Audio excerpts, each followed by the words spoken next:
আমার শাশুড়ি আমাকে সংসার করতে দিল না।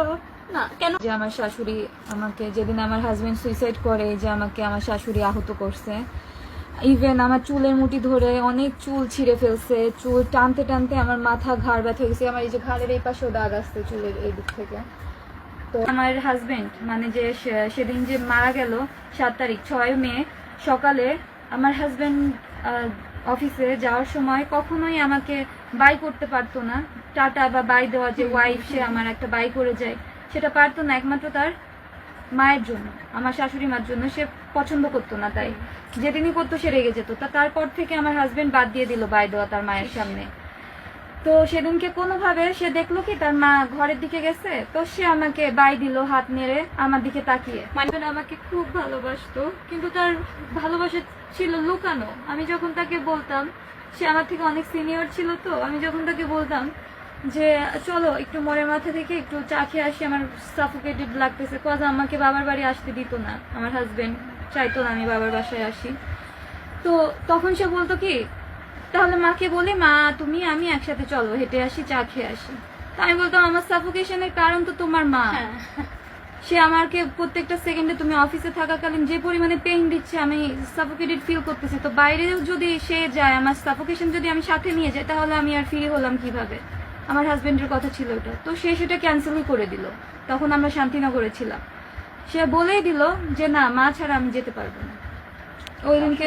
ওই দিনকে সে আমাকে টাটা দিল, তার মা কোনোভাবে ঘর থেকে, মানে সে কি করতে গেছে জানি না, ব্যাক করে এসে দেখে তার ছেলে আমাকে বাই দিচ্ছে, সে সেটা দেখে ফেলছে, ব্যাস ওখানেই আমাকে আমার হাজবেন্ড শেষবারের মতো টাটা দিছে। আর আমাকে কখনোই টাটা দেয় নাই, সে কখনোই টাটা দেয় নাই, আর দিবেও না, সে আমাকে বাইও করে নাই। তো তখন যখন সে ঘর থেকে বের হচ্ছে, তখন তার মাকে বললো কি মা আমি আসি। তার মা রেগে গেছে জন্য তার মা তার সাথে কথা বললো না, বললো মা আমি আসি, তুমি একটু রেস্ট নিয়ে তারপরে পুজো করতে যেও। তার মা কথাই বললো না, সে তার ঘরে চলে গেল, আমার হাজবেন্ড চলে গেল বাইরে অফিসে। সে চলে যাওয়া শেষ যাওয়া, সে চলে যাওয়া শেষ যাওয়া বলতে আমাদের যে হ্যাপিলি একটা বাই দিয়ে যাওয়াটা, ওটাই ছিল তার শেষ যাওয়া। দুপুর হলো, আমার হাজবেন্ড রাস্তায় যেয়ে তার মাকে ফোন, মা তোমার মুখ কালো কেন দেখলাম? আমার হাজবেন্ড এত মা ভক্ত ছিল, তার মায়ের যে সে যে বের হয়েছে, তার মা যে তাকে বলে নাই যে বাবা আচ্ছা আয়, তাহলে ওইটা যে সে বলে নাই, এজন্যই তার মন খারাপ হয়ে গেছে আমার হাজবেন্ডের, যে মা কেন বললো না আমাকে আসার সময় যে বাবা আয় তাহলে। তো পরে আমার হাজবেন্ড রাস্তায় যেয়ে তার মাকে ফোন, আমি তো ঘরের মধ্যে ছিলাম, আমি শুনেছি যে সে তার মাকে ফোন দিছে, বলতেছে মা তুমি কেন রাগ করছো বা কিছু। আমি তো অ্যাজ ইউজুয়াল, আমি 2.5 বছর ধরে দেখতেছি, এগুলো আমার মুখস্থ হয়ে গেছে অলরেডি। তো সেই মুহূর্তে তার মা তাকে কারণ বলতেছে না, তাকে খুব প্রেশার দেয় তার মা, মানে বলতে চায় না, সে ওরকম রাগ হয়ে থাকে।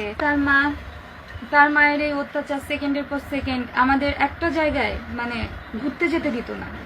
আমরা হানিমুনে গিয়েছি, সে সাথে যাবে, সে রাগারাগি, আমরা একটা রাত মাত্র হানিমুনে যে কক্সবাজার কাটাতে পারছি। তার মায়ের রাগের কারণে সে আবার ব্যাক করছে, যে মা রাগ করে আসছে, সে যেতেই পারলো না। আমরা ঢাকাতে থাকাকালীন যে কোনো জায়গায়, রমনা পার্ক হোক বা যে কোনো একটা ঐতিহাসিক স্থান হোক, ঢাকাতে তো সবকিছু সাজানো, সব জায়গায় সে তার মাকে নিয়ে গেছে। তো একটা পর্যায়ে বিয়ের 6-7 মাস পর্যন্ত আমি খুব ভালোভাবে তাদের সাথে মেইনটেইন করে চলছিলাম। ভিডিওতে দেখেছি আপনি খাইয়ে দিচ্ছেন আপনার শাশুড়িকে, হ্যাঁ বা জড়িয়ে ধরেছেন, হাসছেন। আমি আমার শাশুড়ি মাকে বিয়ের প্রথমে আমার মা বলতাম, তুমি করে কথা বলতাম, তাকে অ্যাড্রেসিংটা ছিল আমার তুমি, মা তুমি খেতে আসো, মা তোমার কি এটা লাগবে, মা তোমার কি ওটা লাগবে। 6-7 মাস পর্যন্ত আমি এটা মেইনটেইন করছি। আমি কষ্ট পাইতাম, ভিতরে ভিতরে কষ্ট পাইতাম যে আচ্ছা আমার তো স্পেস হচ্ছে না, বা আমি যেটা চাচ্ছি আমাকে তো তারা বুঝতেছে না, আমি শুধু তাদের জন্য করে যাচ্ছি স্যাক্রিফাইস। তো এই 6-7 মাস যখন আমি স্যাক্রিফাইস করলাম, একসময় দেওয়ালে যে পিঠ থেকে গেল, কারণ তখন অনেকগুলো অপবাদ আসতে থাকলো যে আমি এত কিছু করতেছি, তাদের জন্য এত স্যাক্রিফাইস করতেছি, তারপরেও তার মা আমার হাজবেন্ডকে নিষেধ করতেছে যে অফিসের যে বউকে ফোন দেওয়ার কি আছে। আমার হাজবেন্ড বললো যে মা ও দুপুরে খাইছে কিনা, এই জন্য ফোন দিয়েছি। আমার বাবার বাসা থেকে আমার শ্বশুর বাড়িতে, মানে আমার হাজবেন্ডের বাসায় একবারও যাওয়া হয় নাই আর আমার মা বাবা কখনোই যায় নাই, কখনোই না। তার যে একটা জামাই, তারা যে একটা জামাই আদর পাবে বা জামাই বাসায় যাবে, সেটা তারা পায় না। আমার শাশুড়ি আমাকে সংসার করতে দিল না। আমি ওনাকে বলেছিলাম যে মা একটু স্পেস দেন, আমি আমার হাজবেন্ডকে নিয়ে একটু সংসারটা করি, দিল না। আমার হাজবেন্ড জবে থেকে আমার হাতে রান্না ভালো খাওয়া শুরু করলো, সে আমাকে রান্নাও করতে দিল না। সে আমার হাজবেন্ড বাজার থেকে কি বাজার করতেছে সে আমাকে দেখতেও দিত না। সে সবকিছু নিজে নিয়ে নিজের মতো রাখতো, নিজের মতো রান্না করতো। আমি ওকে বুঝিয়েছি যে দেখো আমার জীবন থেকে এই টাইমটা চলে যাচ্ছে, আমি আর পাবো না। আমার হাজবেন্ডকে আমি বুঝাইছি, আমার হাজবেন্ড বলে কি তোমার বয়স তো কেবল শুরু, 18 বছর বয়স, তোমার তো জীবন পড়ে আছে, একটু ধৈর্য ধরো। আমি বললাম যে আমার 18 বছরে যে ইচ্ছা, আমার 25 বছর বয়সে তো সেই ইচ্ছাটা থাকবে না। অলরেডি আমি তোমাকে বিয়ে করে ফেলেছি, বিয়ের বয়স বাড়তেছে, আমাদের সবকিছু বাড়তেছে, আমাদের সাংসারিক জীবন বাড়তেছে, আমার বাচ্চা নিতে হবে। বাচ্চা নেওয়ার পরে তো, বাচ্চা নেওয়ার আগের লাইফ আর পরের লাইফ তো এক হয় না। তখন দায়িত্বের লাইফ, তখন সাংসারিক লাইফ, তখন আমরা বাচ্চা কিভাবে মানুষ করবো, বাচ্চা।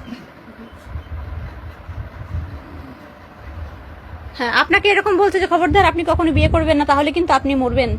কারণ এরকম শাশুড়ি এরকম ভাবে যেটা আমি করে। আমার শাশুড়ি, আমার হাজবেন্ডের মুখের দিকে তাকিয়ে আমার শাশুড়িকে অনেক ভালো রাখার চেষ্টা করতাম, কারণ আমি জানতাম আমি যদি আমার শাশুড়িকে ভালো রাখি তাহলে আমার হাজবেন্ড ভালো থাকবে, কারণ আমার হাজবেন্ড তো মাকে ভালোবাসে।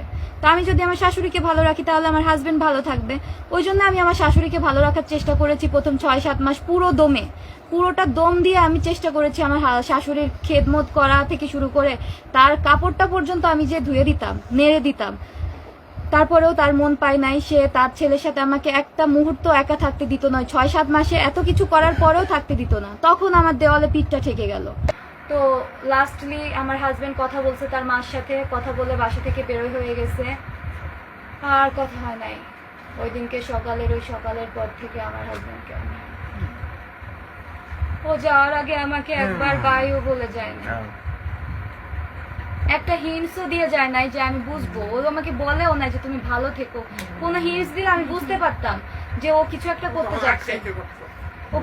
করতে যাচ্ছে, আমাকে কিচ্ছু বলে নাই, কিচ্ছু না, একটা ফোনও দেয় নাই।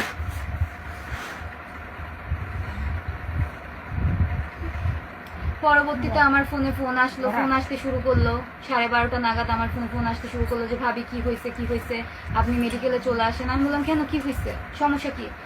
এরপরে শুনে আমার হাজবেন্ড সুইসাইড করছে।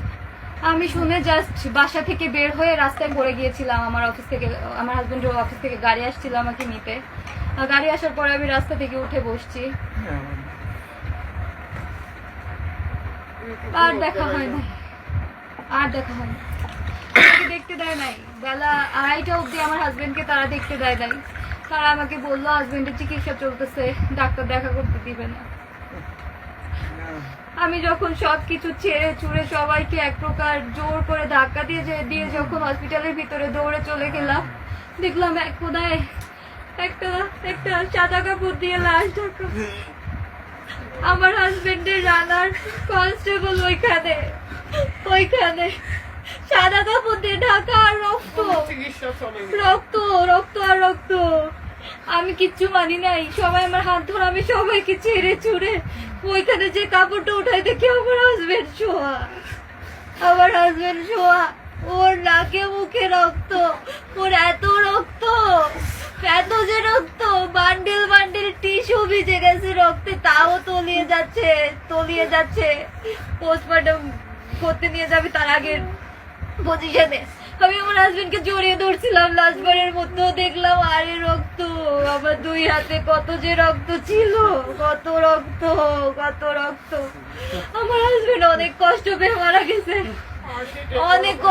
মারা গেছে, আমি জীবনে ভুলতে পারবো না, আমার সারা জীবনের আক্ষেপ থাকবে।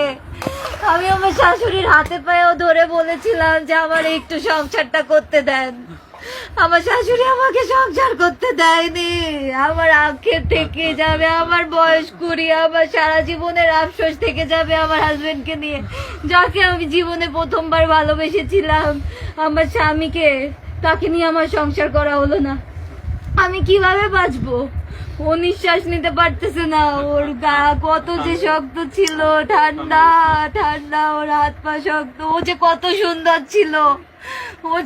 সুন্দর ছিল, আমার হাজবেন্ডের মতো সুন্দর ছেলে আমি দেখি নাই আমার লাইফে দেখি নাই। ও আর আসবে না, ও আমাকে এসে জড়িয়ে ধরবে না। ও যাওয়ার আগে আমাকে একবার বলেও গেল না, যাওয়ার আগে আমার একবার হাগও করলো না, জড়িয়েও ধরলো না। ও নিজের মতো চলে গেল, কত অভিমান, কত কষ্ট নিয়ে যে ও চলে গেল, কত অভিমান নিয়ে চলে গেল। আমাকে নিয়ে যেতে পারতো, ও তো আমাকে ভালোবাসতো, ও তো জানতো আমি ওকে ছাড়া বাঁচবো না। ও তো আগে আমাকে শুট করতে পারতো, তারপর তো নিজেকে শুট করতো, দুজনে একসাথে চলে যেতাম, তাহলে তো এত কষ্ট সহ্য করতে হতো না। আজকে আমাকে এই যে প্রেস মিডিয়া, এই যে লাইভে আসতে হচ্ছে আমার স্বামীর মৃত্যু নিয়ে, আমাকে কথা বলতে হচ্ছে। আমার স্বামী আমাকে কি করে দিয়ে চলে গেল।